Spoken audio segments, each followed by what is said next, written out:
Assalamualaikum warahmatullahi wabarakatuh. Baiklah, saya Auliatul Agustin dengan NIM 211906. Di sini saya akan menjelaskan intisari pembelajaran ilmu komunikasi semester 4 dengan dosen pengampu Malvia Melody MA dengan judulnya yaitu komunikasi kelompok. Pengertian komunikasi kelompok. Kelompok adalah sekumpulan orang yang mempunyai tujuan bersama, yang berinteraksi satu sama lain untuk mencapai suatu tujuan bersama, dan mengenal satu sama lainnya, dan juga memandang mereka sebagai bagian dari kelompok mereka.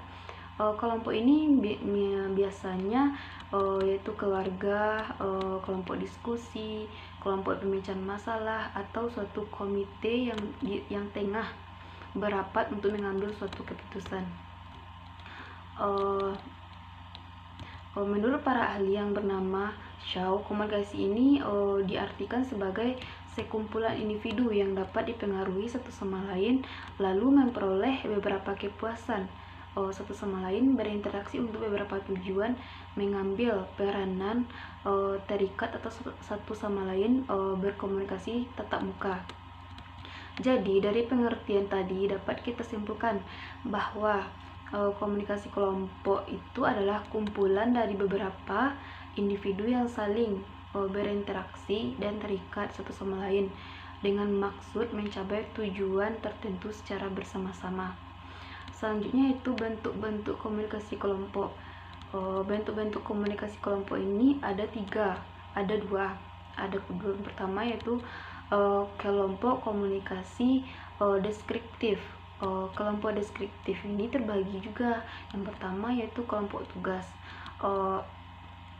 Kelompok tugas ini ada pula pembagiannya yaitu 4. Yang pertama itu tahap orientasi, yang kedua konflik, yang ketiga pemunculan masalah, 4 pengetahuan.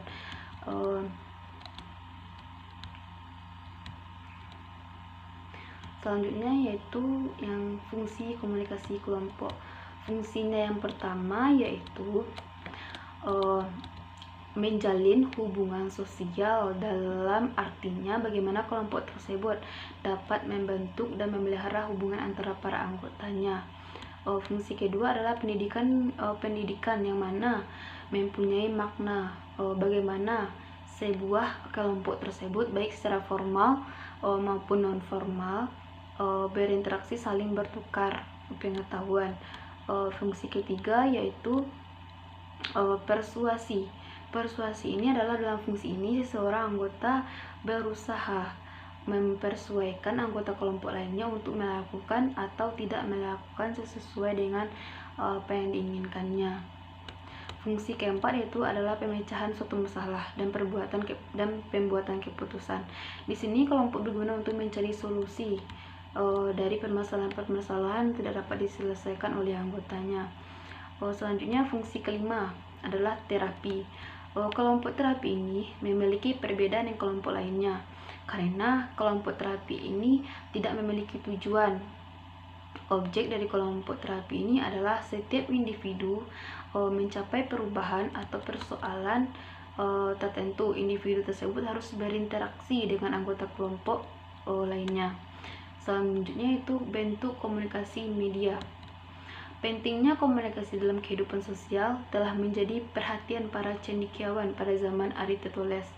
Walaupun hanya berkisaran pada retorika dalam lingkungan kecil, baru pada pertengahan abad ke-20-an ketika dunia dirasakan semakin kecil akibat revolusi industri dan revolusi teknologi elektronik. Para cendekiawan ini menyadari bahwa pentingnya meningkatkan komunikasi dari pengetahuan menjadi ilmu. Kini komunikasi semakin menjadi perhatian dari masyarakat karena relevansinya dalam berbagai bidang kehidupan semakin jelas. Komunikasi massa adalah proses di mana organisasi ini membuat dan menyebarkan pesan kepada khalayak banyak. Organisasi media ini akan menyebarluaskan pesan-pesan yang akan dipengaruhi dan mencerminkan kebudayaan suatu masyarakat. Lalu informasi ini akan mereka hadirkan serentak pada khalayak luas yang beragam. Hal ini membuat media menjadi bagian dari salah satu industri yang kuat di masyarakat. Komunikasi massa merupakan kegiatan seorang atau suatu organisasi yang memproduksi serangkaian pesan dengan bantuan mesin untuk disabarkan atau dijabarkan kepada khalayak ramai, banyak yang bersifat anonim, heterogen, dan tersebar. Komunikasi massa ini dapat membantu kita dan menjadikan semakin baiknya komunikasi serta sosialisasi baik di masyarakat maupun ruang lingkup kesehatan. Judul selanjutnya itu prinsip-prinsip komunikasi efektif.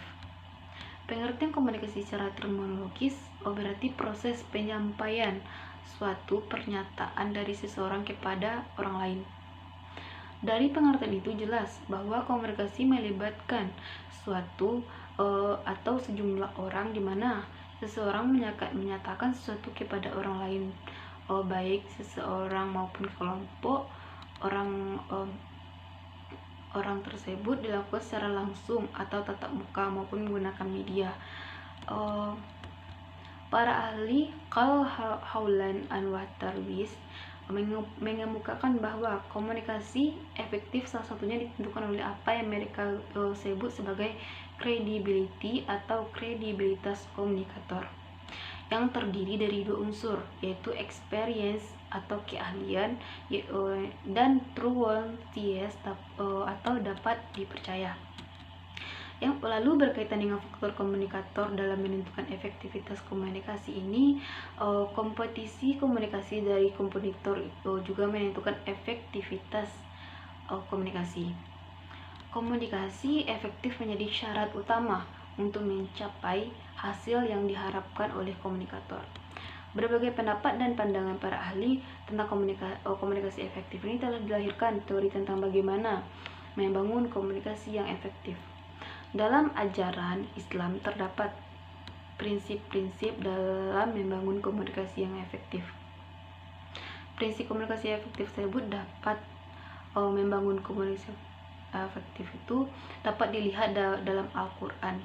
Prinsip komunikasi efektif tersebut adalah qaulan ma'rufan, qaulan syadidan, qaulan balighan, qaulan kariman, qaulan misyuran, qaulan layyinan. Materi selanjutnya itu public relation. Setiap manusia memerlukan manusia lainnya.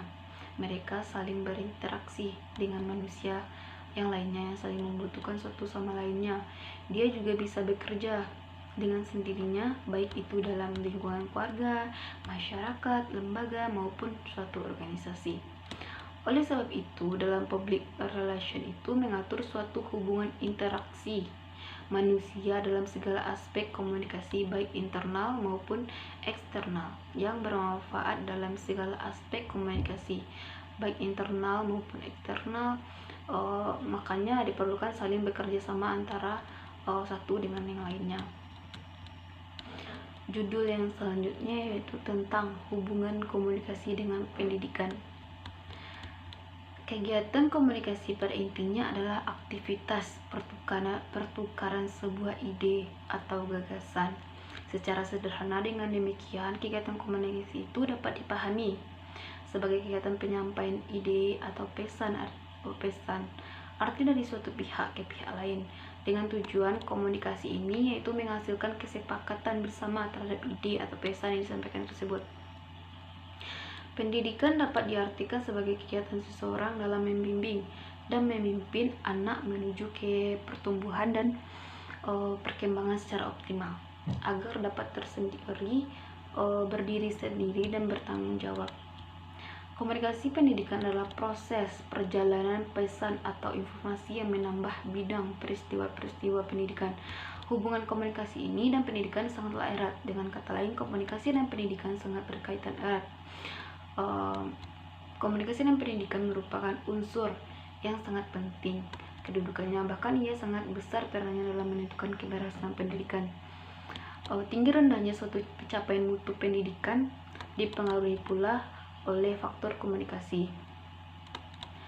Yang terakhir yaitu judul yang terakhir yaitu hubungan komunikasi dengan dakwah. Komunikasi secara sederhana dapat didefinisikan sebagai proses penyampaian pesan atau komunikator kepada komunikan melalui atau tanpa media menimbulkan akibat tertentu.